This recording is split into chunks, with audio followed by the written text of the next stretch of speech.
Dijo que no se lo contara a nadie, que sería nuestro secreto. Dijo que me mataría si abría la boca. Y yo, con solo 12 años, le creí a ese monstruo. La sangre en mis piernas fue apenas el comienzo de una pesadilla que duraría años. Buenos días, mis queridos espectadores. Me llamo Clara, pero todos me dicen la abuela Clara. Tengo 79 años y nací y crecí en Albacete, España. Hoy voy a compartir una historia que he mantenido oculta durante casi 67 años. Una historia que muchos de mi familia no conocen del todo, porque durante décadas, la vergüenza y el miedo me obligaron a callar. Si estás viendo este vídeo, por favor deja un me gusta y suscríbete al canal. Esta viejita te lo agradece con todo el corazón. Cuéntame en los comentarios desde qué parte del país me estás viendo. A veces me imagino cómo mis palabras llegan a lugares donde nunca he estado, y eso me da una alegría que no sé ni cómo explicar. También dime qué cosas disfrutas hacer en tu tiempo libre. Estoy buscando nuevas actividades para entretenerme. Estoy deseando leeros a todos. Vamos al principio. Cuando aún era la princesita de la casa, antes de que la oscuridad entrara por la puerta principal, disfrazada de familia. Nací en 1946, justo después de la Segunda Guerra Mundial. Albacete era muy distinta a como es hoy. Vivíamos en una casa grande cerca del centro, con un patio trasero enorme donde jugaba con mis muñecas de trapo. Mi padre, Alberto, trabajaba en la compañía de ferrocarriles. Era un hombre respetado, que siempre volvía a casa con el traje impecable, incluso después de una jornada entera de trabajo. Mamá, Dolores, era maestra de primaria. De esas que se saben el nombre de todos sus alumnos de memoria. Era una mujer elegante, siempre con el vestido bien planchado y el peinado perfecto, incluso en casa. Solía decir que una dama debe estar siempre presentable, porque nunca se sabe quién puede tocar a la puerta. Éramos una familia de clase media, en una época en que eso significaba tener privilegios que otros no tenían. Teníamos una señora que vivía con nosotros, Sara, que se encargaba de todo mientras mis padres trabajaban. Era como una segunda madre para mí. Me contaba historias de fantasmas que me hacían temblar de miedo, y de risa al mismo tiempo. Era hija única. El centro de atención. Mis padres intentaron tener más hijos, pero después de 2 abortos espontáneos, los médicos dijeron que sería peligroso para mi madre intentarlo de nuevo. Así que todas sus esperanzas, sueños y expectativas se centraron en mí. Y confieso que me aproveché de ello. Estaba consentida. Sí, no lo voy a negar. Tenía las mejores muñecas, los vestidos más bonitos y clases de piano con el profesor italiano que vivía cerca de la iglesia. Clara será una señorita de provecho, le decía mamá a las vecinas que venían los sábados por la tarde a tomar café. Sabe coser, bordar y ya toca 3 canciones enteras al piano. Las mañanas en la escuela eran fáciles para mí. Ser hija de la maestra más respetada del pueblo tenía sus ventajas. Las otras profesoras siempre me elogiaban, incluso cuando no me lo merecía. Por las tardes, después de hacer los deberes, podía jugar en el patio o en la acera con los otros niños de la calle. Jugábamos a la rayuela, a las peonzas, al escondite, hasta que el sol empezaba a esconderse. Los domingos eran especiales. Nos levantábamos temprano para ir a misa a la iglesia de San José. Mamá me vestía con mi mejor vestido, me ponía lazos en el pelo y me hacía prometer que estaría callada durante toda la celebración. Después de misa íbamos a comer a casa de mi abuela materna, la abuela Elisa, que vivía a unas pocas calles de la iglesia. Las comidas de los domingos eran un festín. Se reunían varios tíos, tías y primos alrededor de una gran mesa de madera en el patio, bajo la sombra de una encina. La abuela Elisa preparaba un pastel de pollo que tardaba 2 días en hacer. El aroma de esa comida es uno de los recuerdos más vívidos que tengo de mi infancia feliz. Mi abuelo Guillermo, el marido de la abuela Elisa, era un hombre callado pero muy cariñoso. Había trabajado en el campo desde niño y, ya jubilado, seguía cuidando con esmero un huerto en su jardín. De él recibía las mejores frutas, manzanas, melocotones, moras, recogidas del árbol, aún calientes por el sol. Mi abuela paterna, la abuela Rosa, Era viuda desde que yo era un bebé.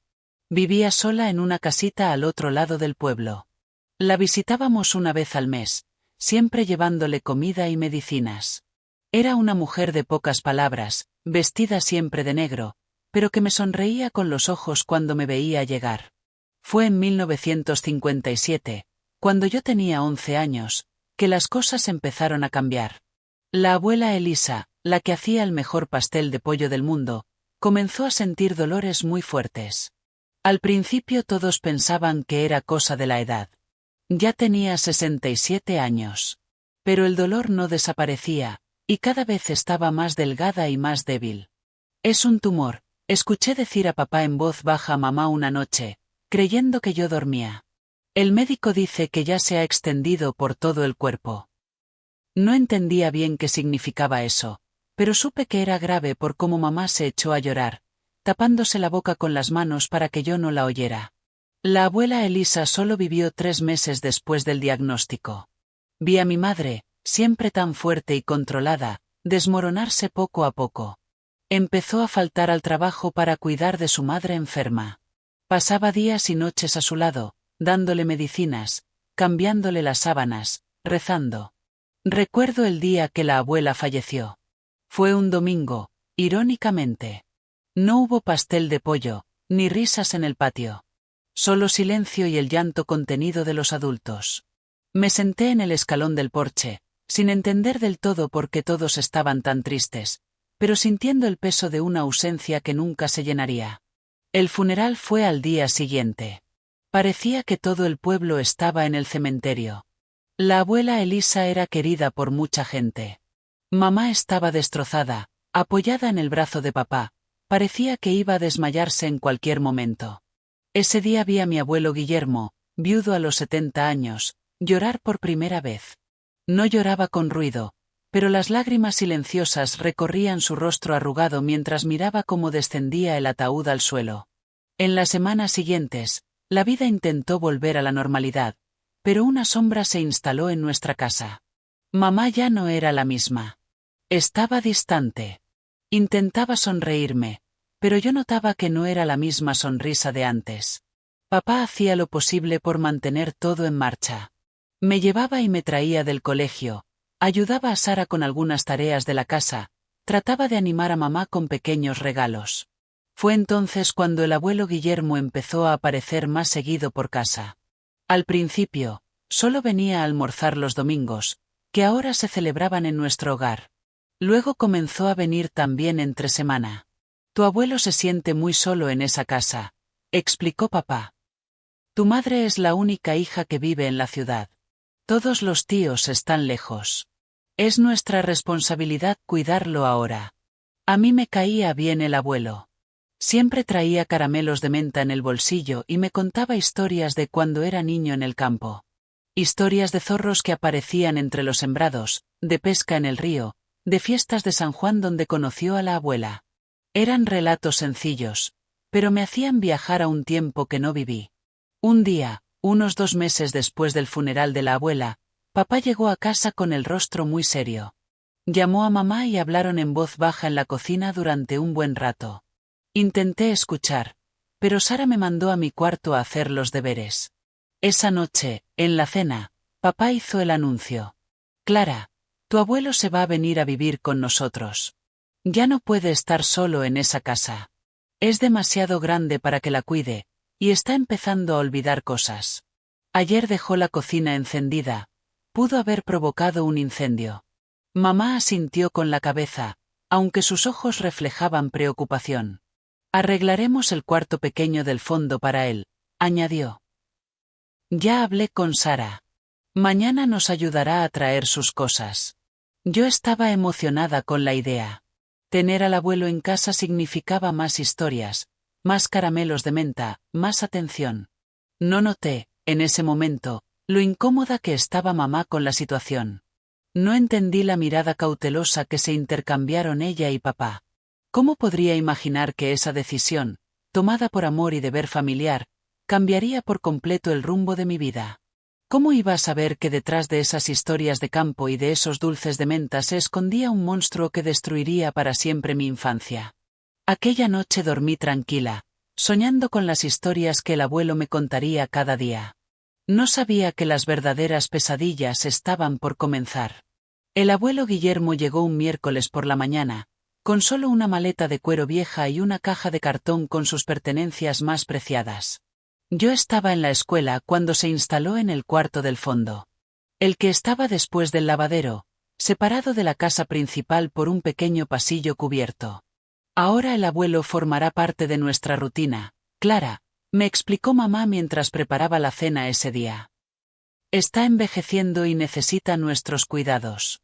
Sé una buena niña y ayuda en lo que puedas, ¿sí? Al principio, su presencia parecía una bendición. El abuelo se levantaba temprano, incluso antes que Sara, y ya tenía el café preparado cuando todos nos despertábamos.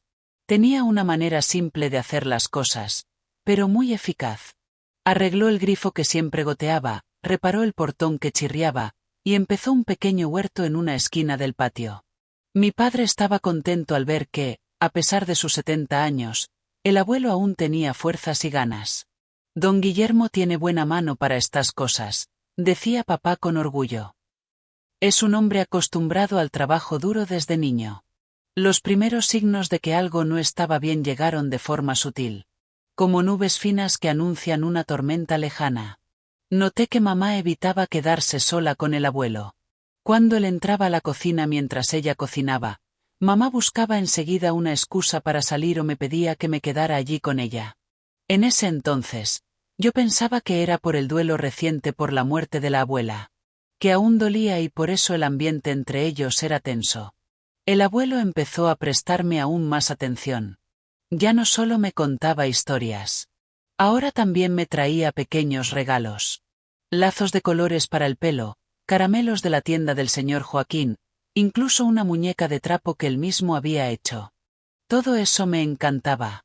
Nunca había recibido tanta atención de un adulto que parecía tener tiempo infinito solo para mí. Fue aproximadamente un mes después de su llegada cuando noté el primer cambio real en su comportamiento. Estábamos cenando los cuatro, mamá, papá, el abuelo y yo. Sara ya se había retirado a su cuarto del fondo. Mi padre comentó que le habían subido el sueldo en el trabajo.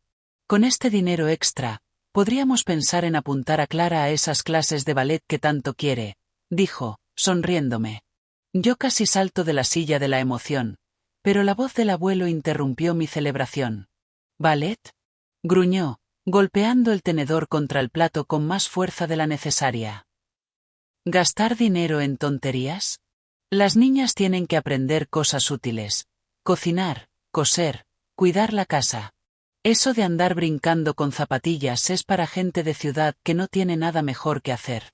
Un silencio incómodo se apoderó de la mesa. Mi padre, siempre tan seguro, pareció encogerse ante esas palabras duras. Mamá miró su plato, evitando confrontar. Papá, con todo respeto, la educación de Clara es decisión nuestra, respondió finalmente papá, pero su voz sonaba menos firme que de costumbre. El abuelo soltó una risa seca. ¿Vuestra decisión? Están criando a esta niña llena de caprichos. En mis tiempos, los niños obedecían y punto. No andaban eligiendo lo que querían hacer o no. Esa fue la primera vez que vi el lado autoritario de mi abuelo. Pero estuvo lejos de ser la última. Poco a poco, empezó a entrometerse en todo, los horarios de las comidas, la ropa que me ponía, incluso el volumen de la radio cuando papá escuchaba los partidos. Esta casa se está volviendo un desorden, se quejaba. En mis tiempos, un hombre que se respetaba mantenía el orden en su hogar. Era como si quisiera adueñarse de todo. Incluidas las personas. Noté que papá, para evitar discusiones, comenzó a ceder en pequeñas cosas. Mamá, por su parte, se volvió cada vez más callada, más apagada. Lo peor era cuando papá tenía que viajar por trabajo. Ocurría una vez al mes. Normalmente se ausentaba 2 o 3 días para visitar otras estaciones del ferrocarril. En esos días, el abuelo actuaba como si fuera el dueño de la casa, dando órdenes a todos, incluso a Sara, que empezó a quejarse en voz baja. Don Guillermo no es mi patrón, murmuró una tarde a mamá, creyendo que yo no escuchaba. Ese hombre se comporta como si pudiera mandar hasta en el aire que respiramos. Fue durante uno de esos viajes de mi padre, en agosto de 1958, cuando pasó algo que me asustó de verdad por primera vez. Mamá había salido a llevarle ropa limpia a una prima enferma y no volvería hasta bien entrada la tarde. Sara lavaba la ropa en el patio. Yo estaba en el salón haciendo los deberes de matemáticas. El abuelo entró, se sentó en el sillón frente a mí y me observó en silencio.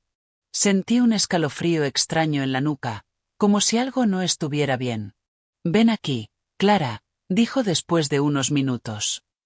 «Deja que el abuelo vea si estás haciendo bien esos deberes». Me acerqué con el cuaderno en las manos. Él dio una palmada en su rodilla, indicándome que me sentara allí. Con cierta incomodidad, obedecí. Después de todo, era mi abuelo. Y siempre me habían enseñado a respetar a los mayores. «Estás convirtiéndote en una señorita», murmuró, pasándome la mano por el pelo de una forma que me incomodó. «Ya casi tienes edad de casarte, ¿lo sabías?» «Tengo solo 12 años, abuelo», respondí, confundida.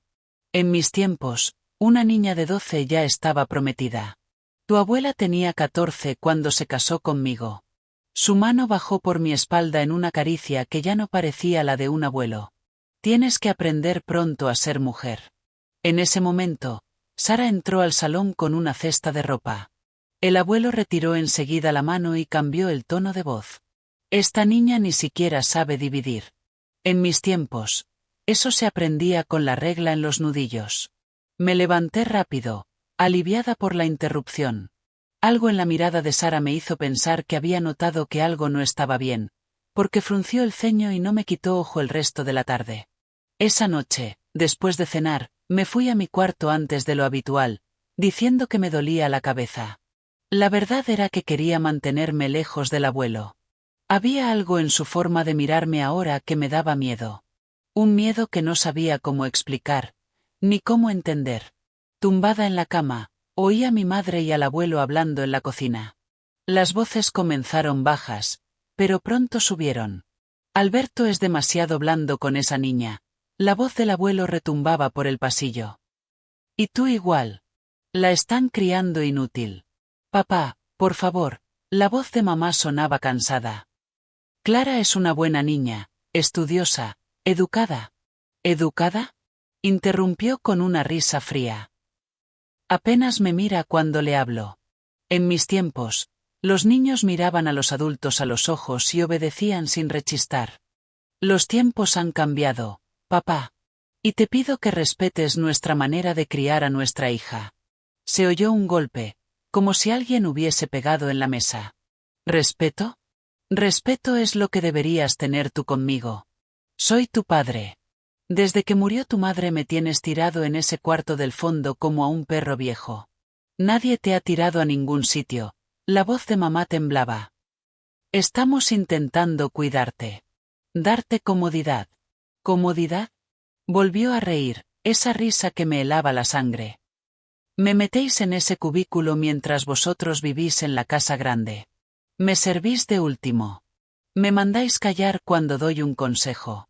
Hubo un silencio. Y luego, la voz de mamá, ahora más baja. «Si no estás a gusto aquí, puedes volver a tu casa. Nadie te obligó a venir». Otro golpe, más fuerte. «¿Eso es lo que quieres?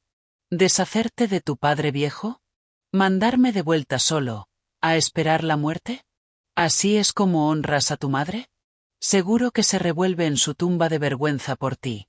Me tapé los oídos con la almohada. No quería seguir oyendo. Esa noche soñé con sombras que me perseguían por la casa. A la mañana siguiente, mamá tenía unas ojeras profundas y apenas probó el desayuno. El abuelo, en cambio, parecía extrañamente satisfecho. Como si hubiese ganado una batalla. Cuando papá volvió de su viaje 2 días después, noté que mamá no le dijo nada de la discusión. Sonreía de forma forzada, decía que todo estaba bien. El abuelo, por su parte, se mostraba más amable que nunca con mi padre, ofreciéndose a ayudar en lo que hiciera falta, elogiando su esfuerzo por mantener la familia. Era como si en el cuerpo de mi abuelo vivieran 2 personas distintas. el hombre amable y servicial que aparecía cuando papá estaba, y el tirano controlador que salía en cuanto él se marchaba. Una semana después, Sara presentó su renuncia. Dijo que había conseguido un trabajo mejor en una casa del centro. Pero vi en sus ojos que había otro motivo. Antes de irse, me abrazó con fuerza y me susurró al oído. Cuídate, niña. Y si pasa algo malo, díselo a tu madre de inmediato. En ese momento no entendí la advertencia, pero muy pronto, la entendería perfectamente. Con la marcha de Sara, mamá empezó a quedarse más tiempo en casa. Pidió una licencia en la escuela por unas semanas, diciendo que necesitaba poner en orden la casa. Creo que, en el fondo, no quería dejarme sola con el abuelo. Eso me dio un alivio temporal. Pero no duró. Pronto mamá tuvo que volver a dar clases. El director ya había dejado claro que no podía extender más su ausencia. Y papá empezó a hacer viajes más largos. A veces pasaba fuera toda una semana. Fue durante una de esas semanas, en noviembre de 1958, cuando mi mundo se vino abajo por completo. Mamá había ido a una reunión en la escuela que duraría hasta tarde. Yo estaba en mi habitación, ya con el camisón puesto, cepillándome el pelo antes de acostarme. La puerta se abrió sin previo aviso. El abuelo estaba allí, de pie, observándome con una mirada que nunca podré olvidar. Una mirada que mezclaba algo animal con una frialdad calculadora que me heló el alma. Tu madre no volverá hasta tarde, dijo, entrando en la habitación y cerrando la puerta tras él. Necesitamos tener una charla, de adulto a adulto, Clara. Y en ese instante supe que algo terrible iba a pasar. Un terror primitivo se apoderó de mí, haciendo que mi corazón latiera tan fuerte que sentía que iba a estallar. Lo que ocurrió en los minutos siguientes es algo que aún me persigue en mis noches más oscuras. Sus manos ásperas, su peso inmovilizándome contra la cama, el dolor punzante, mis gritos ahogados por esa mano arrugada que me tapaba la boca, el olor a whisky y sudor rancio, las palabras horribles susurradas al oído. Si se lo cuentas a alguien, mato a tu madre y a ti, dijo cuando terminó, ajustándose la ropa como si nada hubiese pasado. Nadie te va a creer. Van a decir que provocaste al abuelo. Que eres una descarada. Me quedé paralizada en la cama mucho tiempo después de que se fuera. Incapaz de llorar. Incapaz, incluso, de respirar con normalidad. Esa noche murió una parte de mí. La niña segura, alegre y soñadora desapareció para siempre. En su lugar quedó una cáscara vacía, llena de vergüenza y miedo. A la mañana siguiente, no pude levantarme para ir al colegio. Mi cuerpo me dolía de formas que jamás habría imaginado. Había sangre en el camisón, en las sábanas. Cuando mamá vino a ver por qué no me había levantado, le mentí. Le dije que tenía dolores de barriga, que me había venido eso. Pareció creérmelo. Me trajo un té y me dejó quedarme en casa. El abuelo pasó todo el día fuera. Gracias a Dios. Cuando volvió por la noche, actuó como si nada hubiera pasado. Cenó con normalidad, le contó historias a mi padre, hizo bromas. Ni siquiera me miró. Yo quería gritar. Quería contarlo todo. Pero sus palabras resonaban en mi cabeza. Te mato. Mato a tu madre. Y le creí. Con la inocencia y el terror de una niña de 12 años, le creí capaz de hacerlo. Así comenzó mi infierno personal. Lo que debía ser un hogar se convirtió en una cárcel de terror. Su presencia, su olor, su voz, todo me provocaba pánico. Y lo peor de todo, nadie se daba cuenta. O tal vez no querían darse cuenta. Las noches se convirtieron en mi mayor miedo. Cada vez que oía pasos en el pasillo, cada vez que crujía una tabla del suelo, me encogía en la cama rezando para que no viniera. Pero siempre venía. No todas las noches, lo cual era casi peor. La incertidumbre me mantenía en un estado constante de alerta, de terror anticipado. Empecé a cambiar. Dejé de comer bien, bajé de peso. Mis notas en la escuela empeoraron. Ya no quería salir a jugar ni hablar con nadie. Empecé a dormir con unas tijeras debajo de la almohada, aunque sabía que nunca tendría el valor de usarlas. ¿Qué te pasa, cariño? Me preguntaba mamá preocupada. Pareces un fantasma caminando por la casa. Yo deseaba con todas mis fuerzas contarle. Las palabras llegaban a la punta de la lengua. Pero entonces veía al abuelo en la puerta, observándome con esa mirada que lo decía todo. Y el miedo me volvía a silenciar. Pasaron 3 meses así. 3 meses que parecían 3 siglos. 3 meses en los que cada noche era tortura, cada día un ejercicio de fingir. Había aprendido a existir en un espacio entre la vida y la muerte. No del todo viva, porque algo esencial había sido destruido en mí. Pero tampoco muerta, porque mi cuerpo insistía en seguir funcionando, respirando, moviéndose por el mundo de forma automática. Fue en febrero de 1959, en pleno verano, cuando todo finalmente salió a la luz. No porque yo encontrara el valor para contarlo. No lo tenía. Sino porque fue mi cuerpo el que habló por mí. El abuelo había estado especialmente violento la noche anterior. Mamá y papá habían ido a un cumpleaños y regresarían tarde. Él aprovechó para beber más de lo habitual y vino a mi habitación antes de lo acostumbrado. Hoy el abuelo te va a enseñar cosas nuevas, dijo con esa sonrisa que me revolvía el estómago. Intenté resistirme por primera vez. Grité, pataleé, arañé. Eso solo lo enfureció más. Cuando terminó, estaba más herida que de costumbre. Los brazos con moratones por la fuerza con que me sujetó, arañazos en los hombros, un corte en el labio por un golpe que me dio para callarme. A la mañana siguiente, no pude ocultar las marcas. Era verano, el calor era insoportable, y mamá entró a la habitación mientras yo aún dormía. Al tirar de la sábana para despertarme, vio los moratones en mis brazos, la sangre seca en mi labio. Su grito despertó a toda la casa. El grito de mi madre aquella mañana calurosa de febrero fue como una rasgadura en el velo de silencio que me había asfixiado durante meses. Sus ojos recorrieron mi cuerpo marcado, deteniéndose en cada moratón, cada arañazo, en el corte del labio. Vi cómo el horror crecía en su rostro al comprender, de golpe, lo que estaba pasando. Dios mío, Clara. ¿Quién te hizo esto? Preguntó sentándose al borde de la cama, con las manos temblando mientras intentaba tocar mis brazos heridos. No pude responder. Era como si un nudo me cerrara la garganta, impidiendo que saliera cualquier palabra. Después de meses guardando ese secreto horrible, no sabía cómo empezar. Cómo decirle a mi propia madre que su padre, el hombre al que había recibido en nuestra casa, me estaba destruyendo noche tras noche.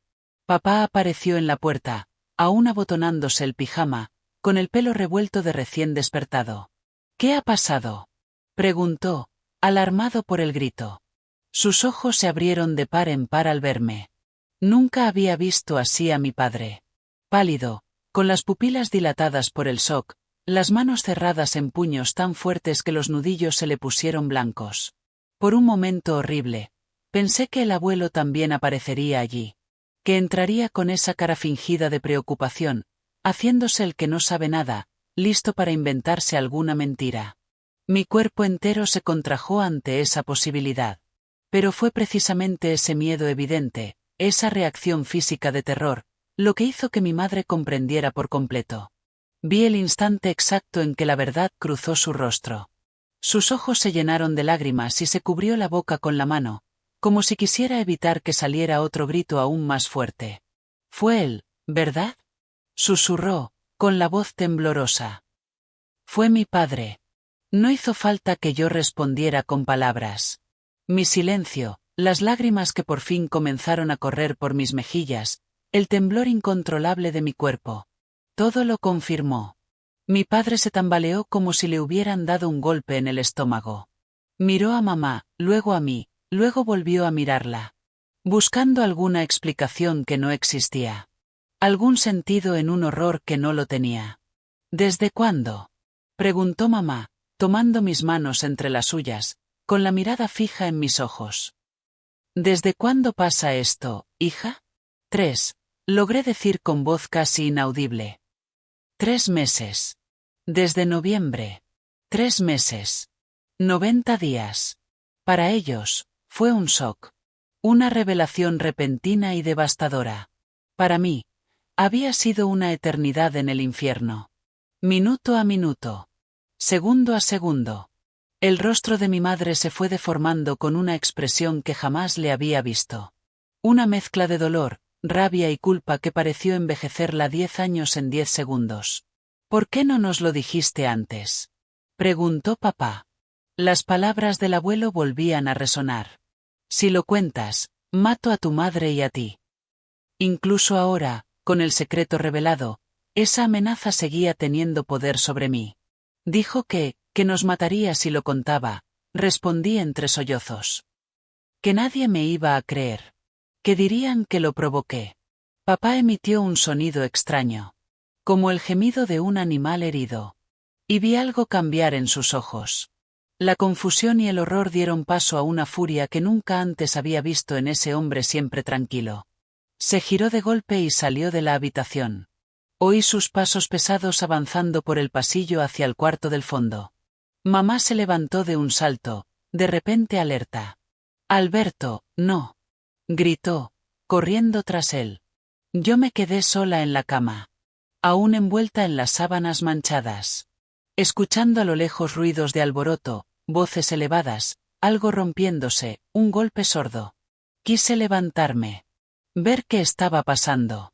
Pero mi cuerpo era plomo. No podía mover ni un músculo.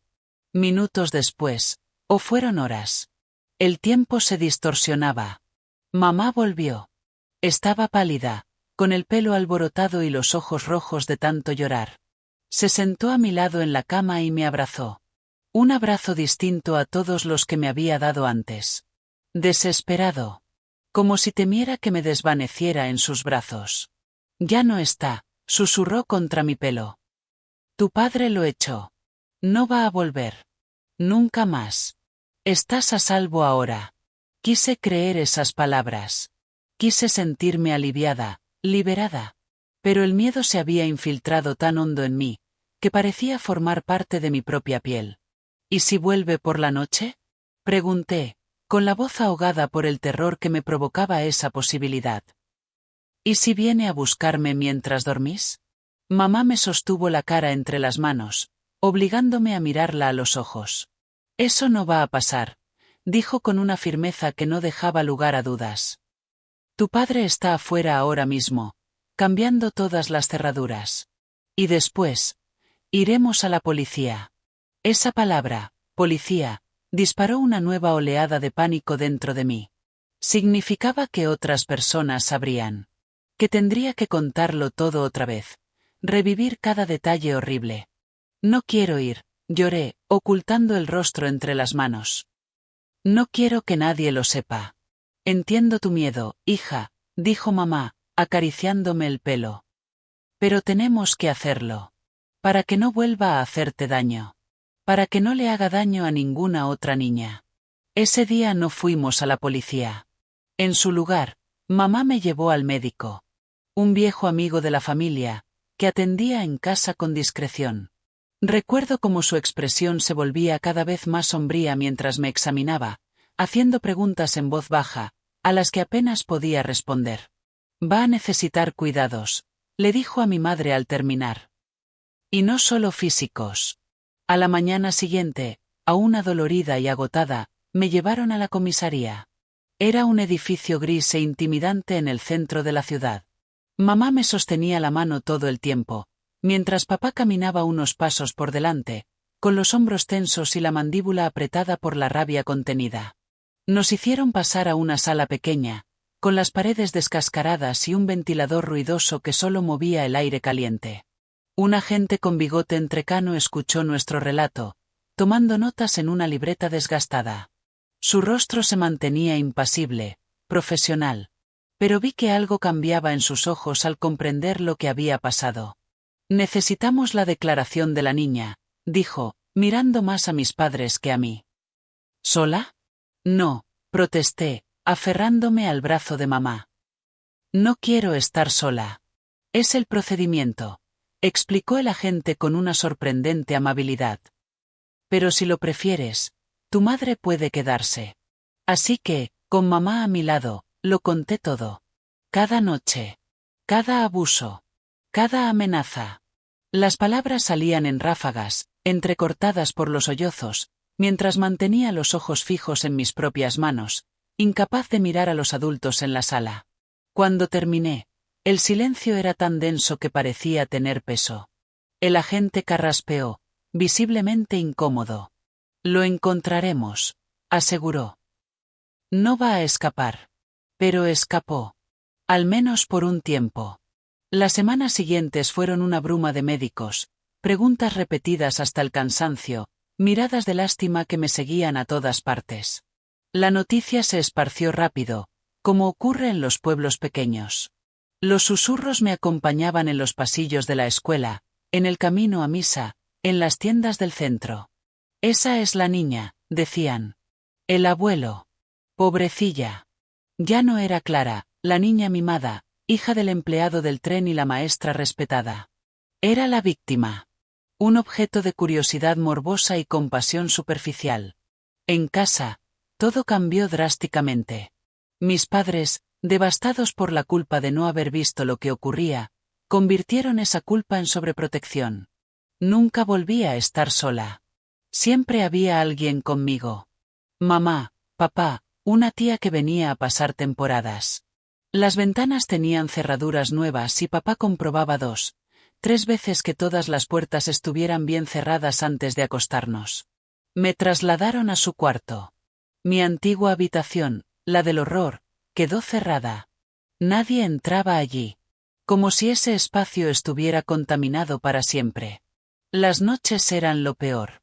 Aunque sabía que estaba a salvo, que ya no podía alcanzarme, las pesadillas no fallaban.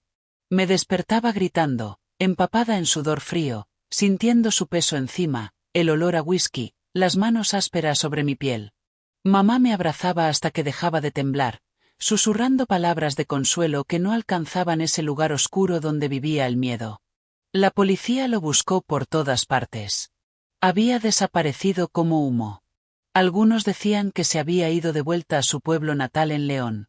Otros, que había huido al norte, a algún lugar donde nadie lo conociera. Incluso se rumoraba que se había quitado la vida, arrojándose al río. Yo no creía ninguna de esas historias. En mi corazón de niña asustada, estaba convencida de que seguía cerca. Observándome. Esperando el momento perfecto para cumplir su amenaza. En abril de 1959, 2 meses después de que todo saliera a la luz, empecé terapia. Algo poco común en esa época. Una ciudad como Albacete apenas tenía psiquiatras, y mucho menos psicólogos especializados en trauma infantil. Pero mis padres movieron cielo y tierra para encontrar ayuda. Mamá incluso vendió sus joyas para pagar las sesiones en Madrid, donde viajábamos una vez por semana. La doctora Elena era una mujer de mediana edad con ojos bondadosos detrás de unas gafas doradas. Su consulta era acogedora, con sillones suaves y una estantería llena de libros y juguetes pequeños. No tienes que hablar si no quieres, me dijo en nuestra primera sesión. Podemos quedarnos aquí en silencio hasta que te sientas lista. Y eso hicimos las primeras semanas. Me sentaba. Miraba por la ventana. A veces tomaba un juguete y lo movía entre las manos sin pensar. Ella solo observaba, tomaba notas de vez en cuando, sin presionarme. Lo que te pasó no fue tu culpa, dijo un día, rompiendo nuestro silencio habitual. Nada de lo que hiciste o dejaste de hacer provocó esto. La culpa es enteramente suya. Esas palabras, tan simples y directas, me cayeron como un rayo. Hasta ese momento no había entendido cuánto me culpaba a mí misma. Por no haberlo contado antes. Por no haberme defendido más. Por haber creído sus amenazas. Pero podría haber gritado, murmuré, mientras las lágrimas fluían libres. Podría haberle contado a mamá el primer día, si hubiese hablado. Eras una niña enfrentando algo que ningún niño debería enfrentar, respondió la doctora Elena. Hiciste lo que podías para sobrevivir. Y sobreviviste. Eso demuestra que eres más fuerte de lo que crees. Fuerte. Yo no me sentía fuerte. Me sentía rota. Sucia.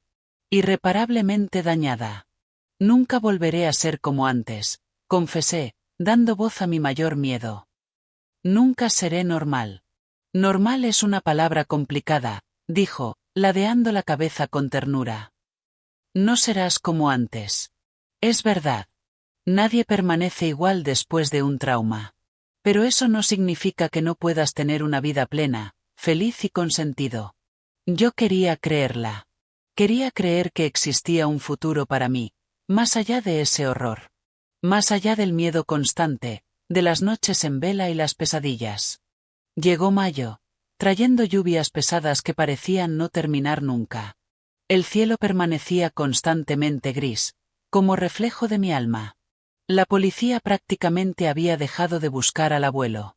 El caso quedó archivado, aunque la gente aseguró que, si alguna vez reaparecía, sería detenido. Fue en ese punto tan bajo, cuando la esperanza parecía más lejana que nunca, que mis padres empezaron a hablar de mudarnos. De dejar Albacete. De empezar de nuevo en un lugar donde nadie supiera nuestra historia. Donde yo no fuera la niña del caso. Quizá Valencia, sugirió papá una noche durante la cena. Tengo un primo que trabaja en correos allá. Dice que podría ayudarme a conseguir algo. La idea de abandonar la única ciudad que conocía, de dejar la casa donde había crecido, pese al terror de los últimos meses, me daba tanto miedo como la idea de quedarme. ¿Y el colegio? ¿Y mis amigas? Pregunté, aunque sabía que ya casi no tenía amigas. Muchas se habían alejado cuando estalló el escándalo. Por vergüenza, o porque sus padres no querían que se relacionaran conmigo. En Valencia hay colegios mejores, respondió mamá, esforzándose por sonreír. Y harás nuevas amigas. Amigas que no saben. Que no te mirarán así. Sabía a qué se refería. A esa forma en que todos me miraban ahora. Con lástima. Con curiosidad morbosa. O peor aún, con ese gesto incómodo de quien no sabe qué decir. Tal vez, pensé, empezar de nuevo en otro sitio era justo lo que necesitaba. Un lugar donde nadie supiera. Donde pudiera ser solo Clara. No la víctima. Un lugar donde cada rincón no trajera recuerdos horribles. Donde cada sombra no me hiciera pensar que él estaba acechando. ¿Cuándo? Pregunté. Por primera vez en meses. Sentí algo parecido a la esperanza.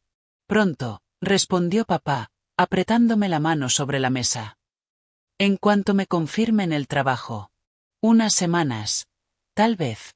Esa noche, tumbada en la cama improvisada del cuarto de mis padres, mirando el techo mientras la lluvia golpeaba las ventanas, me permití imaginar ese nuevo comienzo. Una nueva casa. Un nuevo colegio. Gente nueva que no conociera mi pasado. Tal vez allí, pudiera empezar a reconstruir los pedazos rotos de mí. Tal vez allí, pudiera dormir sin miedo algún día.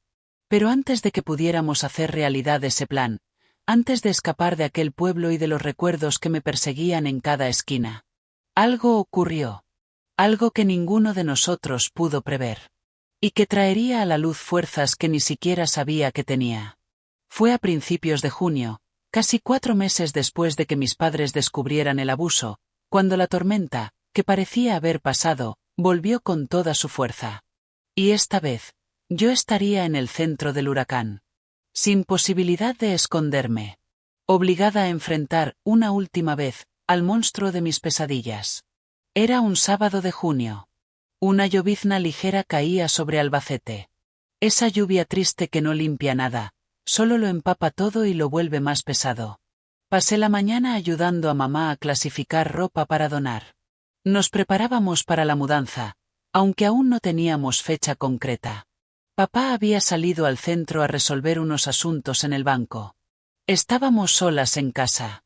Puertas y ventanas cerradas, como siempre desde aquel día fatídico. El sonido del timbre rompió el silencio como un trueno. Mamá y yo nos miramos, sobresaltadas.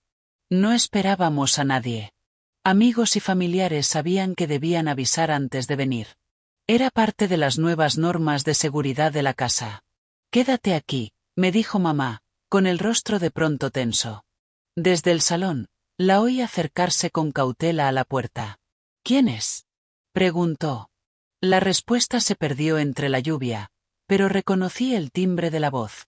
Era la señora Jiménez, nuestra vecina de enfrente, una viuda que siempre había sido amable conmigo. Mamá abrió la puerta, pero solo un poco, con la cadena de seguridad puesta. Dolores, dijo la señora Jiménez, con una urgencia en la voz que nunca le había oído. Necesito contarte algo. Es sobre tu padre. La sangre se me heló en las venas. Solo una mención indirecta de él bastaba para paralizarme de miedo. ¿Qué pasa con él? La voz de mamá sonó cortante como un cuchillo. Ha vuelto, susurró la señora Jiménez, apenas audible. Anoche lo vi caminando por la calle de atrás. Estoy segura de que era él. Se ve distinto, con barba larga, más delgado. Pero era él. Las piernas me fallaron y me apoyé contra la pared para no caer. Había vuelto. El monstruo de mis pesadillas había regresado. Probablemente para cumplir su amenaza. ¿Está completamente segura? Preguntó mamá, con un leve temblor en la voz. Completamente, respondió la vecina. No me vio. Estaba oscuro. Pero pensé que debías saberlo. Que tengáis cuidado. Oí a mamá agradecerle deprisa y cerrar la puerta. Cuando regresó al salón y me vio apoyada contra la pared, blanca como la cera, no necesitó preguntar si había escuchado. Mi cara lo decía todo. Voy a llamar a tu padre, dijo, intentando aparentar calma. Pero yo vi el miedo en sus ojos. El mismo que sentía yo. Papá llegó 20 minutos después, empapado de haber corrido bajo la lluvia. Su rostro era una máscara de furia contenida. Voy ahora mismo a la comisaría, anunció desde el recibidor, dejando un rastro de agua en el suelo. Tienen que detenerlo. Ha estado prófugo durante meses. ¿Y si no hacen nada? Preguntó mamá. Lo que todos pensábamos. La primera vez apenas lo buscaron. ¿Por qué ahora sería distinto? Siguió una conversación tensa en la cocina. Mamá y papá hablando en voz baja, mirándome de vez en cuando, sentada en silencio a la mesa. Hablaron de huir esa misma noche, de ir a casa de unos familiares en otra ciudad hasta que todo se resolviera, de contratar a alguien para vigilar la casa. Y entonces, en medio de esa conversación angustiada, se fue la luz. La casa quedó sumida en la oscuridad, excepto por los relámpagos que la tormenta, ahora más fuerte, lanzaba contra las ventanas. El silencio que siguió fue absoluto. Los tres supimos al instante lo vulnerables que estábamos. Solo es la lluvia, dijo papá, intentando sonar seguro. Voy por las velas. Llegó mayo, trayendo lluvias pesadas que parecían no terminar nunca. El cielo permanecía constantemente gris, como reflejo de mi alma. La policía prácticamente había dejado de buscar al abuelo. El caso quedó archivado, aunque la gente aseguró que, si alguna vez reaparecía, sería detenido. Fue en ese punto tan bajo, cuando la esperanza parecía más lejana que nunca, que mis padres empezaron a hablar de mudarnos. De dejar Albacete. De empezar de nuevo en un lugar donde nadie supiera nuestra historia. Donde yo no fuera la niña del caso. Quizá Valencia, sugirió papá una noche durante la cena.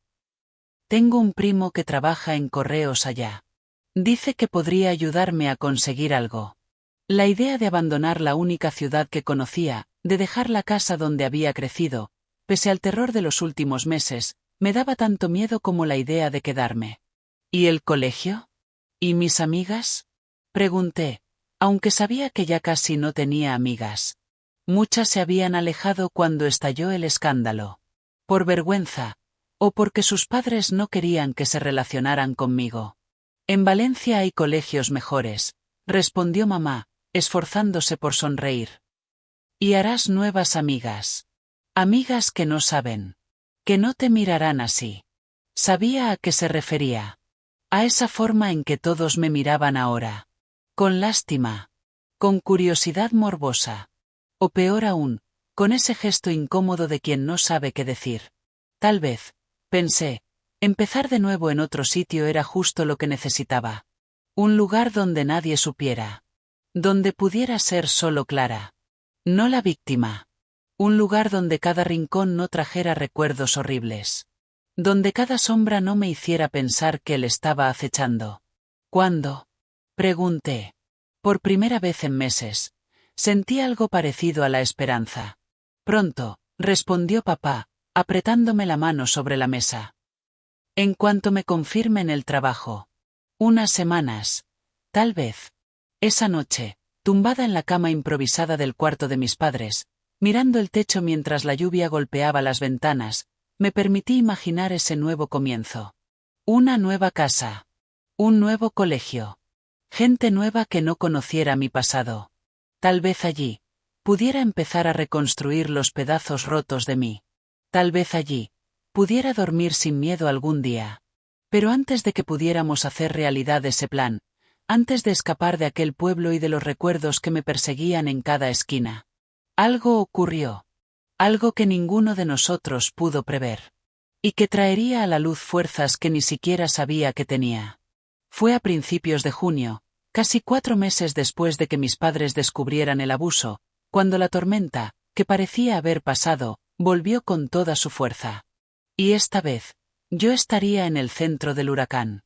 Sin posibilidad de esconderme. Obligada a enfrentar, una última vez, al monstruo de mis pesadillas. Era un sábado de junio. Una llovizna ligera caía sobre Albacete. Esa lluvia triste que no limpia nada, solo lo empapa todo y lo vuelve más pesado. Pasé la mañana ayudando a mamá a clasificar ropa para donar. Nos preparábamos para la mudanza, aunque aún no teníamos fecha concreta. Papá había salido al centro a resolver unos asuntos en el banco. Estábamos solas en casa. Puertas y ventanas cerradas, como siempre desde aquel día fatídico. El sonido del timbre rompió el silencio como un trueno. Mamá y yo nos miramos, sobresaltadas. No esperábamos a nadie. Amigos y familiares sabían que debían avisar antes de venir. Era parte de las nuevas normas de seguridad de la casa. «Quédate aquí», me dijo mamá, con el rostro de pronto tenso. Desde el salón, la oí acercarse con cautela a la puerta. «¿Quién es?», preguntó. La respuesta se perdió entre la lluvia, pero reconocí el timbre de la voz. Era la señora Jiménez, nuestra vecina de enfrente, una viuda que siempre había sido amable conmigo. Mamá abrió la puerta, pero solo un poco, con la cadena de seguridad puesta. «Dolores», dijo la señora Jiménez, con una urgencia en la voz que nunca le había oído. «Necesito contarte algo. Es sobre tu padre». La sangre se me heló en las venas. Solo una mención indirecta de él bastaba para paralizarme de miedo. «¿Qué pasa con él?». La voz de mamá sonó cortante como un cuchillo. «Ha vuelto», susurró la señora Jiménez, apenas audible. «Anoche lo vi caminando por la calle de atrás. Estoy segura de que era él. Se ve distinto, con barba larga, más delgado. Pero era él». Las piernas me fallaron y me apoyé contra la pared para no caer. Había vuelto. El monstruo de mis pesadillas había regresado. Probablemente para cumplir su amenaza. «¿Está completamente segura?», preguntó mamá, con un leve temblor en la voz. «Completamente», respondió la vecina. No me vio. Estaba oscuro. Pero pensé que debía saberlo. «Que tengáis cuidado». Oí a mamá agradecerle deprisa y cerrar la puerta. Cuando regresó al salón y me vio apoyada contra la pared, blanca como la cera, no necesitó preguntar si había escuchado. Mi cara lo decía todo. «Voy a llamar a tu padre», dijo, intentando aparentar calma. Pero yo vi el miedo en sus ojos. El mismo que sentía yo. Papá llegó 20 minutos después, empapado de haber corrido bajo la lluvia. Su rostro era una máscara de furia contenida. «Voy ahora mismo a la comisaría», anunció desde el recibidor, dejando un rastro de agua en el suelo. «Tienen que detenerlo. Ha estado prófugo durante meses». «¿Y si no hacen nada?», preguntó mamá. Lo que todos pensábamos. La primera vez apenas lo buscaron. ¿Por qué ahora sería distinto? Siguió una conversación tensa en la cocina. Mamá y papá hablando en voz baja, mirándome de vez en cuando, sentada en silencio a la mesa. Hablaron de huir esa misma noche, de ir a casa de unos familiares en otra ciudad hasta que todo se resolviera, de contratar a alguien para vigilar la casa. Y entonces, En medio de esa conversación angustiada, se fue la luz. La casa quedó sumida en la oscuridad, excepto por los relámpagos que la tormenta, ahora más fuerte, lanzaba contra las ventanas. El silencio que siguió fue absoluto. Los tres supimos al instante lo vulnerables que estábamos.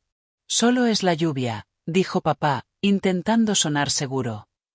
Voy por las velas. Fue a la despensa por velas y cerillas. Mamá se acercó a mí, arrastró una silla y se sentó a mi lado, cogiéndome de la mano en la oscuridad. Todo estará bien, susurró.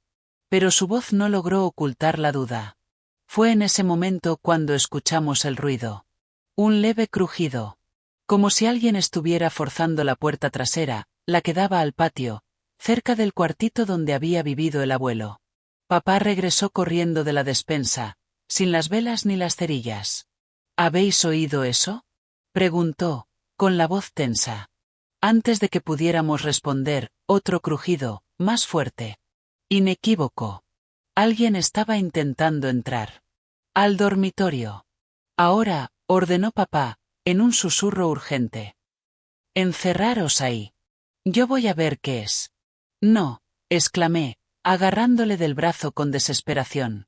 La idea de separarnos, de que papá enfrentara solo lo que probablemente era el abuelo, tratando de invadir la casa, me llenó de terror. Otro golpe. Más fuerte. El sonido inconfundible de madera cediendo. Quien fuera, había logrado entrar. En ese momento supe que estábamos acorralados. La casa tenía solo dos salidas, la puerta delantera y la trasera, ya comprometida. Para alcanzar la de adelante, tendríamos que cruzar todo el salón. Quedarnos expuestos. Como si leyera mis pensamientos, papá nos arrastró hacia el armario de la cocina, un hueco estrecho donde guardábamos las escobas y productos de limpieza. Quedaos aquí, susurró. No hagáis ruido. Apretadas en ese espacio minúsculo, mamá me abrazaba con fuerza, ahogando incluso el sonido de nuestra respiración. Escuché a papá salir de la cocina, sus pasos ligeros sobre la tarima que conocía tan bien. Los minutos siguientes fueron los más largos de mi vida. Cada segundo se arrastraba mientras intentábamos captar cualquier sonido más allá de la lluvia y los truenos. Entonces, voces. Primero apagadas. Luego más fuertes. La voz de mi padre, tensa, furiosa. Y otra voz. Una que reconocí al instante. Una que me hizo temblar incontrolablemente entre los brazos de mamá. El abuelo. El monstruo había vuelto de verdad. No distinguía bien las palabras. Solo el tono, acusaciones, negaciones, una rabia creciente. Las voces se acercaban a la cocina. Tu hija miente, dijo el abuelo con una claridad escalofriante. Estas niñas de ahora se inventan cosas. Ven cosas en la tele y creen que... Cállate. Vociferó mi padre. Sal de mi casa ahora mismo o te juro por Dios que esta vez te mato yo. Un sonido de forcejeo. Cuerpos chocando. Algo rompiéndose. Mamá me apretó más fuerte. Sus lágrimas silenciosas mojaban mi pelo. No me voy sin hablar con esa mentirosa, gritó el abuelo. Tiene que confesar que todo fue un invento. Mirad lo que me habéis hecho. Me habéis convertido en un fugitivo. En un criminal. Otro golpe. El sonido inconfundible de un cuerpo cayendo pesadamente al suelo. Mamá no aguantó más. Abrió la puerta del armario de golpe y salió, arrastrándome con ella. La escena que encontramos en la cocina, iluminada solo por los relámpagos, se quedó grabada en mi memoria para siempre. Papá yacía cerca de la mesa, un hilo de sangre bajaba por su frente. El abuelo estaba de pie, sosteniendo una botella rota. Evidentemente el arma que había usado. Al vernos, su rostro se deformó en una sonrisa que no tenía nada de humano. Ahí estáis, dijo, dando un paso hacia nosotras. Mi hija ingrata, y mi nieta mentirosa. Estaba casi irreconocible. La barba blanca, larga y sucia. Los ojos inyectados en sangre. La ropa empapada pegada al cuerpo delgado. Olía a whisky, sudor y odio. El miedo me paralizó. Como tantas veces antes. Pero algo distinto ocurrió entonces. Algo que ni yo esperaba. Una rabia que no sabía que existía dentro de mí. Una furia acumulada durante meses de terror y sufrimiento estalló de pronto, arrasando con el miedo. No mentí, grité. Mi voz sonó extrañamente adulta, incluso para mí misma. Tú sabes lo que hiciste. Lo sabes. El abuelo pareció quedarse desconcertado por un instante. Tal vez por mi audacia. Tal vez por ver que la niña aterrada que conocía se había transformado en alguien capaz de enfrentarlo. Ese momento de duda fue todo lo que mamá necesitó.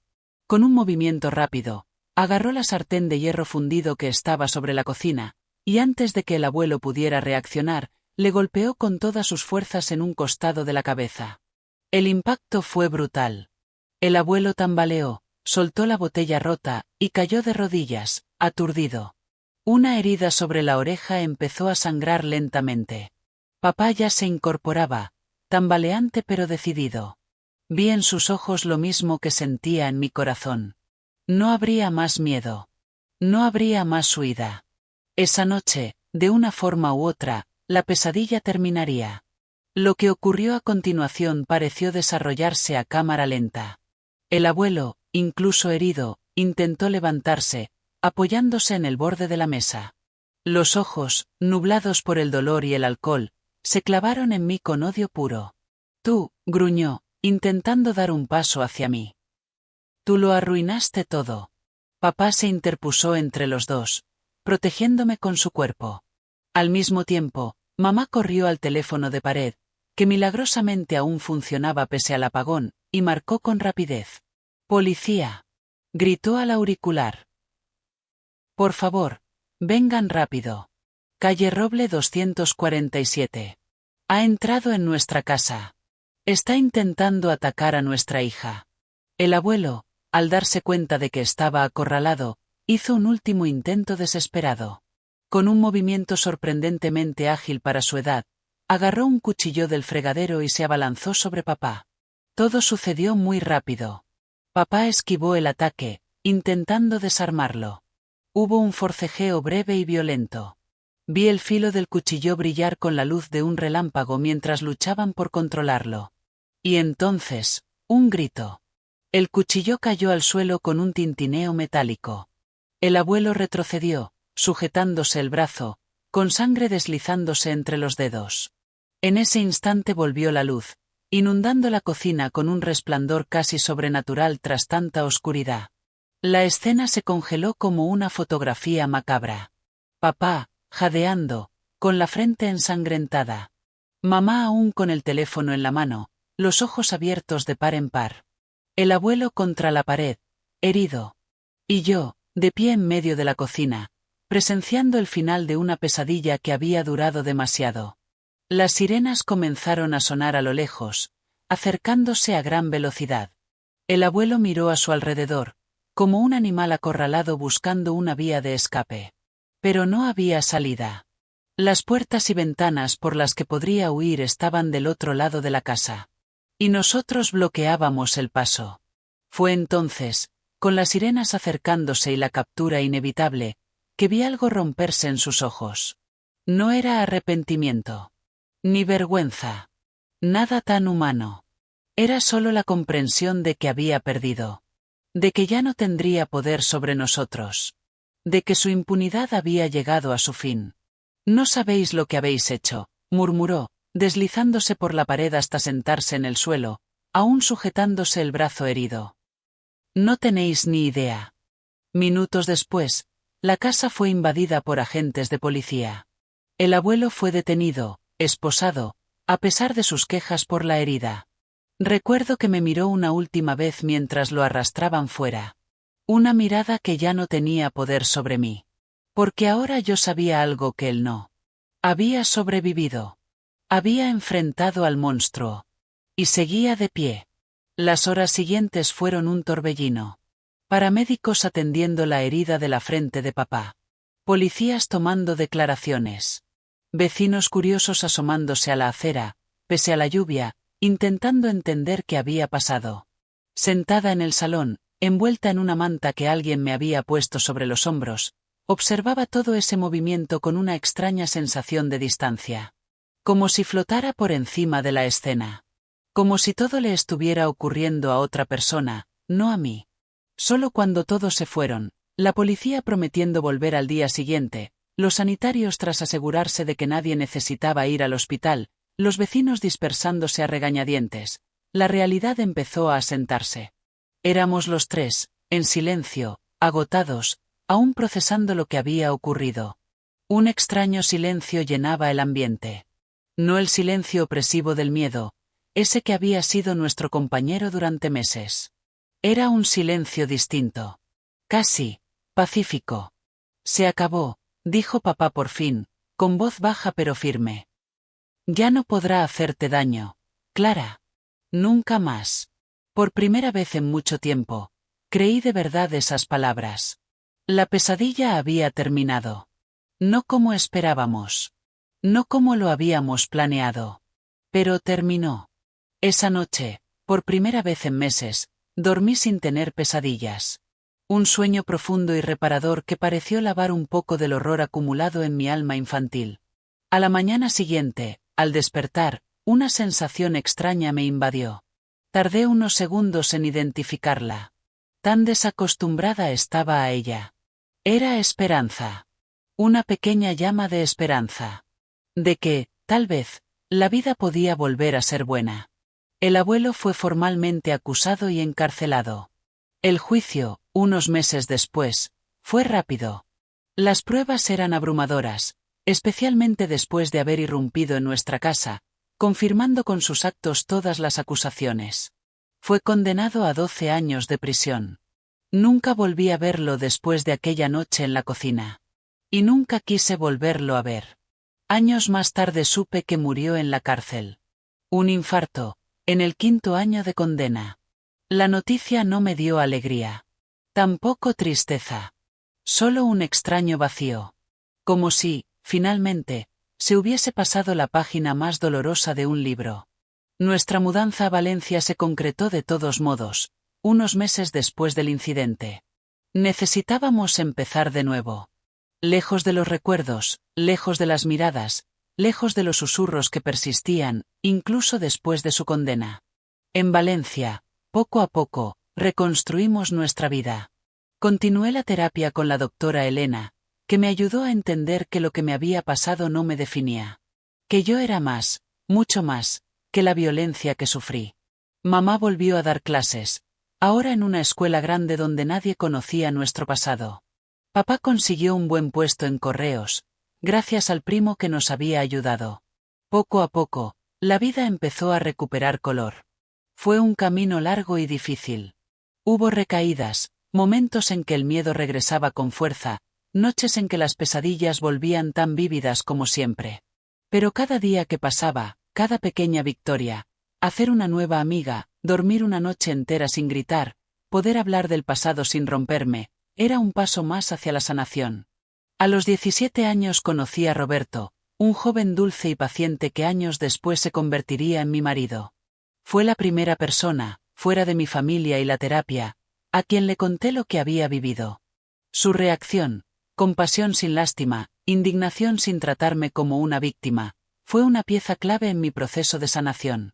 La vida siguió su curso. Me gradué como maestra, como mi madre. Me casé con Roberto a los 23. Tuvimos 3 hijos maravillosos, 2 varones y una niña. Conocí la alegría de ser madre. Luego, de ser abuela. Y ahora, bisabuela. Construí una vida plena, llena de amor y propósito. Hoy, a mis 79 años, al mirar atrás, sé que la doctora Elena tenía razón. Lo que me pasó no me define. Me cambió, sí. ¿Cómo no iba a hacerlo? Pero no determinó quién soy. Fue un capítulo terrible de mi historia. No la historia entera. Y aprendí que sanar no siempre significa olvidar. A veces sanar no significa olvidar. Significa recordar sin que el dolor te destruya. Significa llevar las cicatrices sin dejar que te paralicen. Significa transformar el propio dolor en compasión por los demás, en fuerza para proteger a quienes amas, en sabiduría para reconocer tanto la oscuridad como la luz que habita en todos nosotros. Y quizá lo más importante. Aprendí que sobrevivir es solo el comienzo. El verdadero triunfo está en vivir de forma plena, auténtica y valiente. A pesar de las heridas.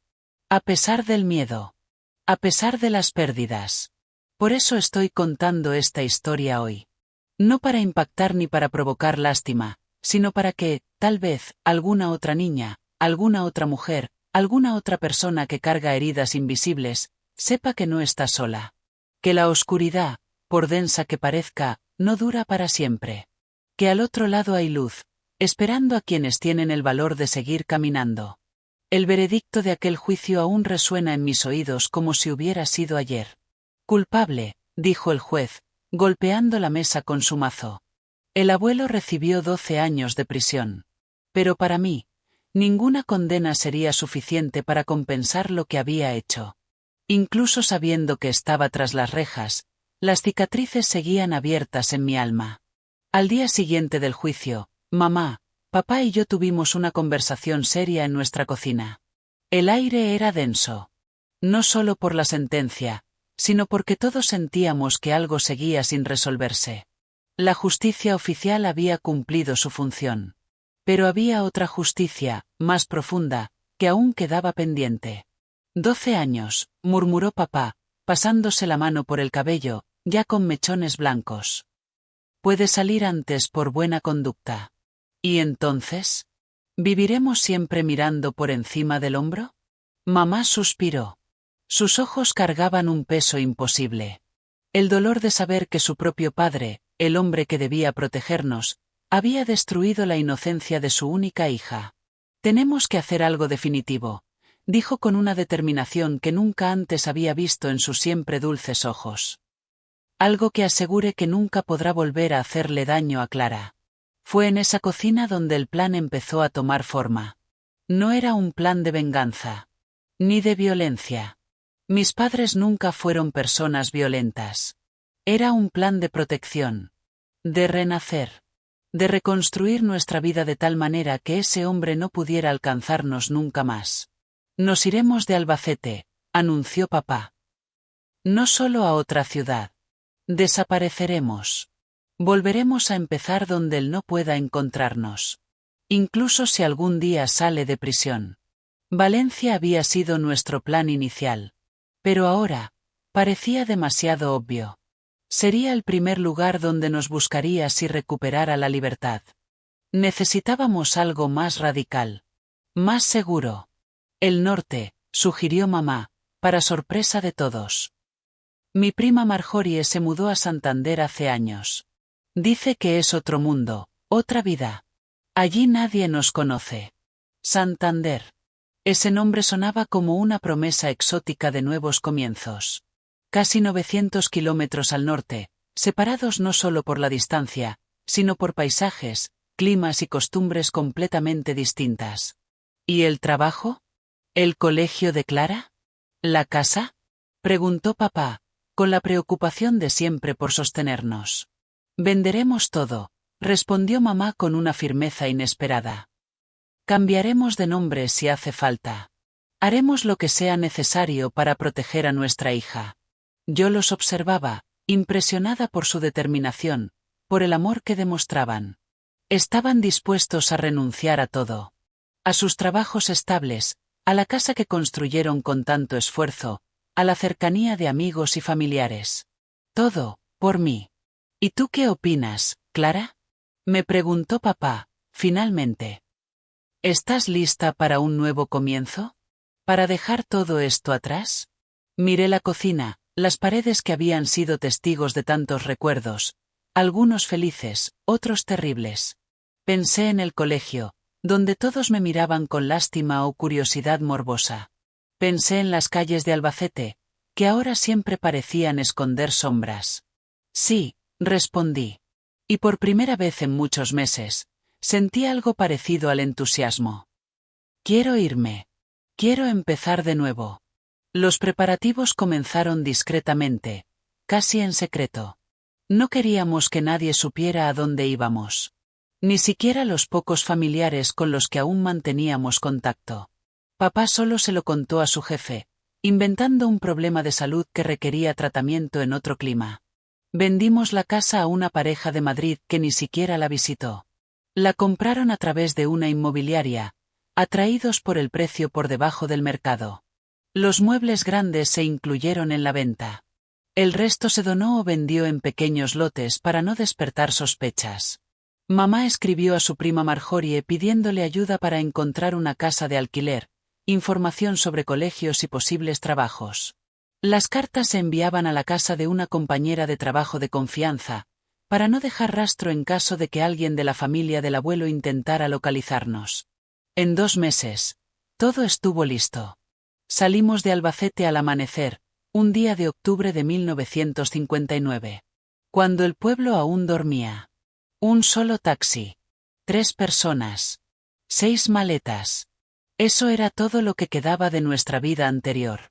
Fuimos a Valladolid, donde tomaríamos un tren hacia Bilbao y desde allí un autobús hasta Santander. El viaje fue largo y agotador. Para mí, que nunca había salido de Castilla-La Mancha, el norte era un mundo completamente nuevo. Bajo otras circunstancias, el paisaje, el clima, el mar, me habrían entusiasmado. Pero yo solo sentía un alivio profundo. Nos alejábamos. Llegamos a Santander en una tarde fría y húmeda que hizo que la ropa se me pegara al cuerpo al instante. Marjorie, la prima de mamá, nos esperaba en la estación con una sonrisa cálida y abrazos apretados. No sabía los detalles de lo que había pasado. Mamá solo le había contado que habíamos vivido algo muy difícil y necesitábamos empezar de nuevo. Pero su hospitalidad sin preguntas era justo lo que necesitábamos. El Santander de 1959 era una ciudad fascinante. Tan distinta a todo lo que conocía, que por momentos sentía que habíamos viajado a otro país, no solo a otra región. Los colores intensos. Los olores del mar y del pescado fresco. El clima frío. La lluvia casi diaria.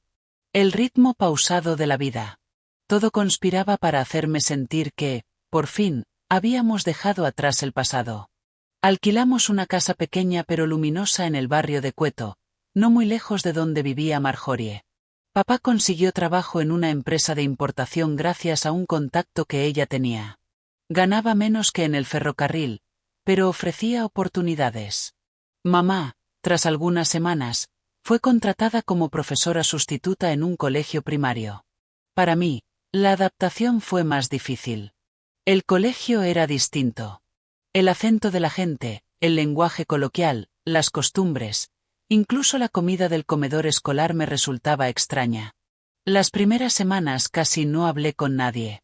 Me quedaba sola en los rincones del patio durante los recreos. Pero poco a poco, algo curioso empezó a pasar. Lejos del entorno donde todos sabían que era la niña del caso. Poco a poco, volví a ser solo Clara. Allí nadie sabía mi pasado.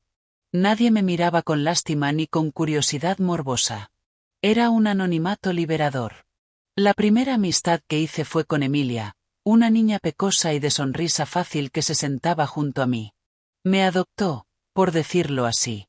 Decidió que necesitaba enseñarme cómo era el mundo del norte.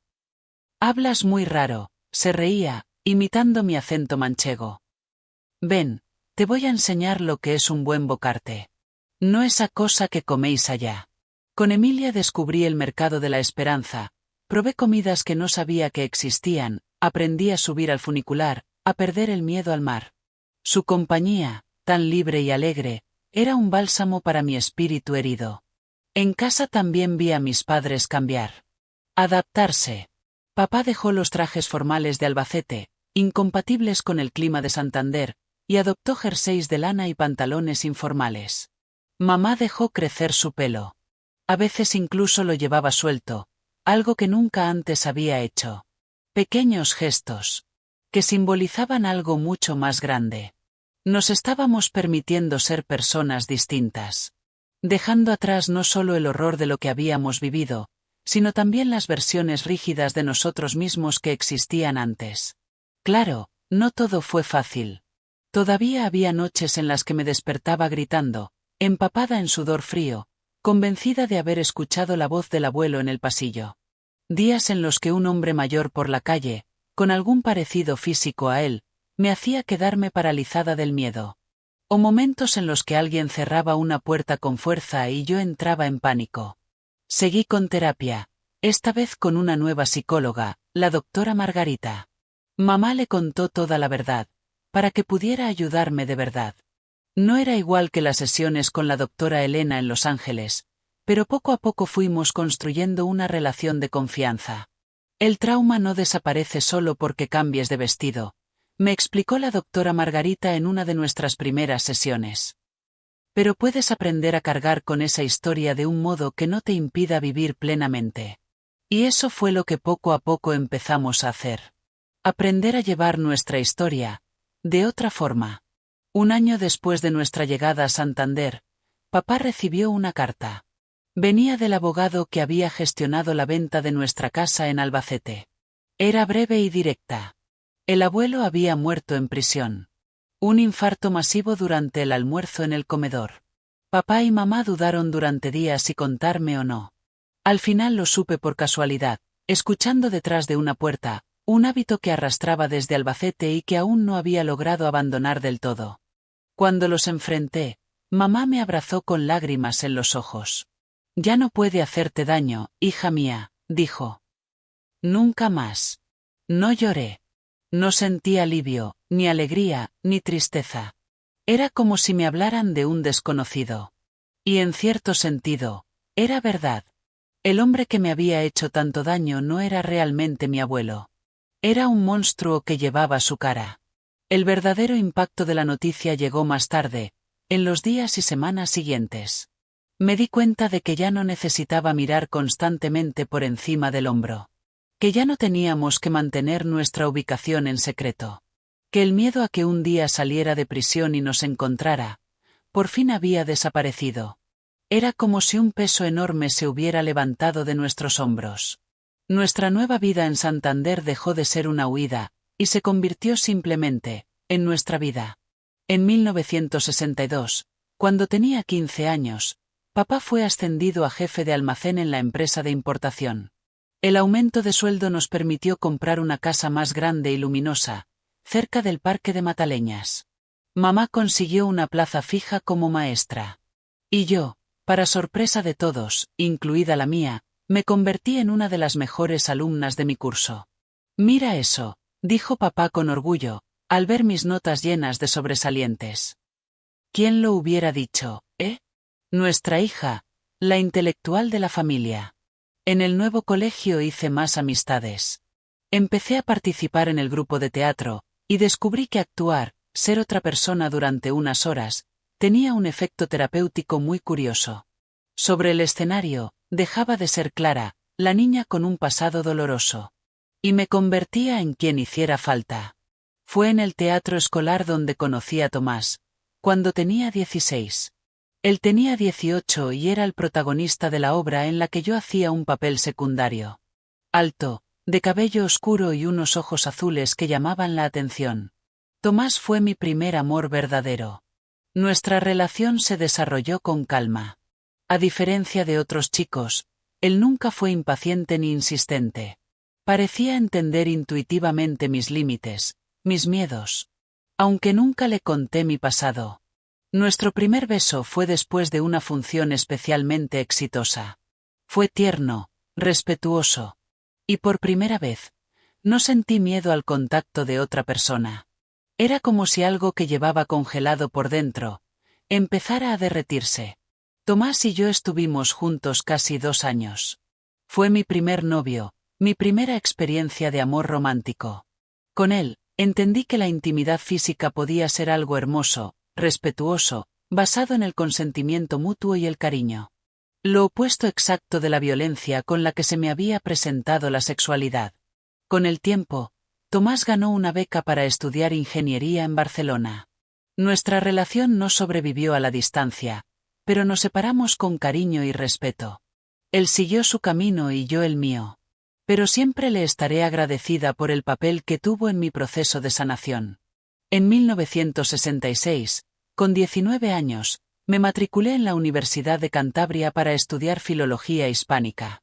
Fue allí donde conocí a Roberto, un estudiante de Derecho con ojos amables y un fuerte compromiso con la justicia social. Él venía de Gijón, hijo de un empresario y una maestra, y se había mudado a Santander solo para estudiar. Nuestra amistad comenzó en un proyecto conjunto entre las facultades de Letras y Derecho, una iniciativa para llevar educación básica a comunidades desfavorecidas.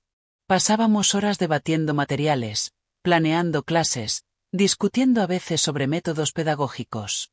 Era una amistad basada en el respeto mutuo y en intereses compartidos. El romance llegó casi un año después, de forma natural. Como si fuera el paso lógico en una relación que ya era profunda y significativa. Con Roberto, por fin reuní el valor para contar toda mi historia. El abuso. La huida.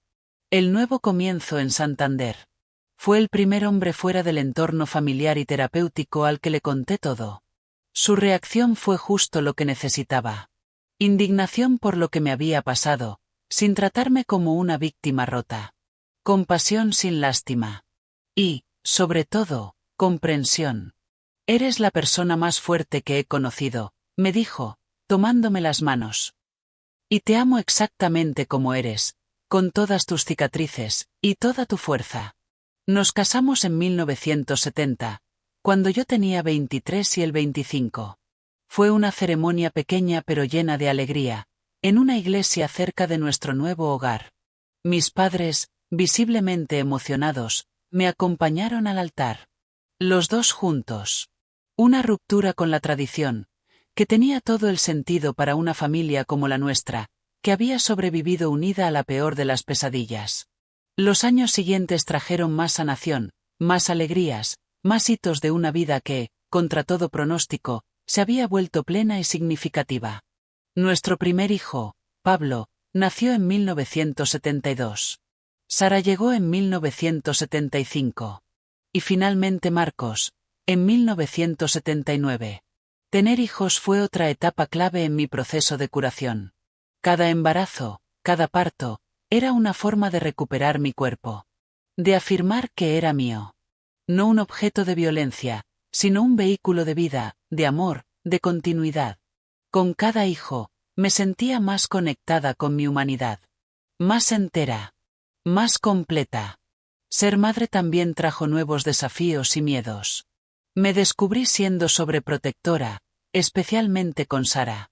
El terror de que algo parecido pudiera pasarle a ella me despertaba algunas noches sudando.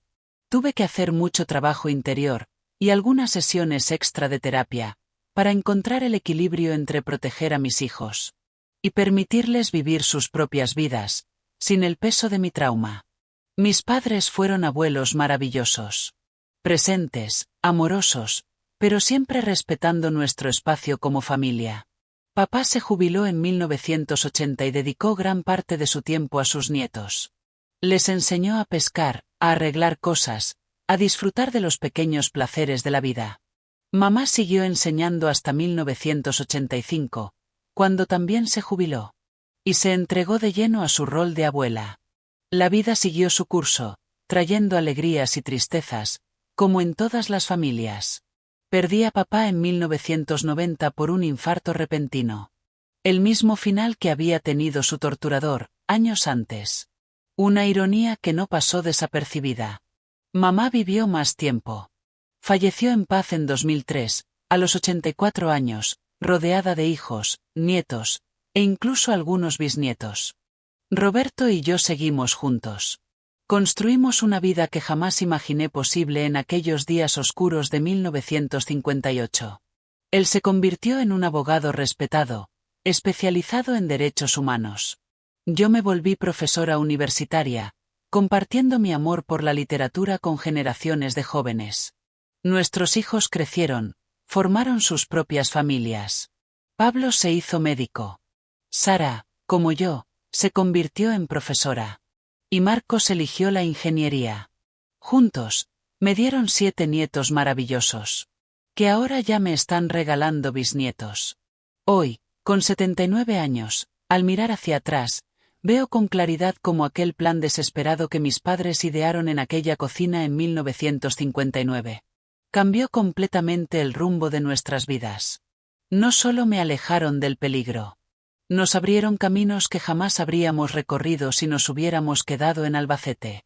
Esa decisión de irnos, de empezar de cero, fue el acto más valiente y lleno de amor que mis padres pudieron haber hecho por mí. Renunciaron a la seguridad de lo conocido.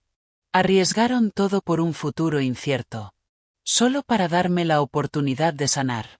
De crecer. De vivir sin la sombra constante del miedo. La justicia oficial hizo su parte. Condenó al monstruo a prisión, donde encontró su final. Pero la verdadera justicia, la que de verdad importó para nuestra familia, fue la que construimos con nuestras propias manos. La elección deliberada de no permitir que esa violencia definiera el resto de nuestras vidas. La negativa a ser víctimas para siempre. La decisión de levantar algo hermoso desde las ruinas. Si hay una lección que esta larga vida me ha enseñado, y que quiero compartir contigo que me estás viendo, es que nuestro poder de sanar es mucho más grande de lo que imaginamos. No importa cuán profundas sean las heridas, ni cuán oscura sea la noche. Siempre existe la posibilidad de un amanecer. Siempre hay un camino hacia la reconstrucción, la redención y la alegría. Queridos amigos que me han acompañado hasta aquí. Gracias, de todo corazón, por escuchar a esta abuela contar su historia. Si mi recorrido tocó tu corazón de alguna manera, te pido que dejes un me gusta y te suscribas al canal. Cada suscripción me recuerda que valió la pena abrir mi corazón. Que mis palabras pueden quizá llevar consuelo o fuerza a alguien que esté atravesando su propio valle de sombras. Y si quieres escuchar más historias de superación como la mía, deja un comentario contándome desde dónde me estás viendo. Aquí en Relatos de Abuela, compartimos historias reales de otras abuelas que, como yo, llevan en el alma historias de dolor, resistencia y triunfo. Historias que nos recuerdan que somos mucho más fuertes de lo que creemos.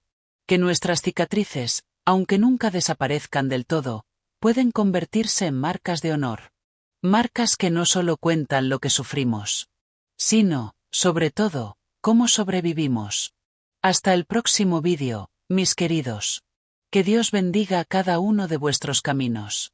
Y que nunca perdáis la esperanza. Ni siquiera en las noches más oscuras. Esta abuela que os habla es prueba viviente de que siempre, siempre, hay luz al final del túnel.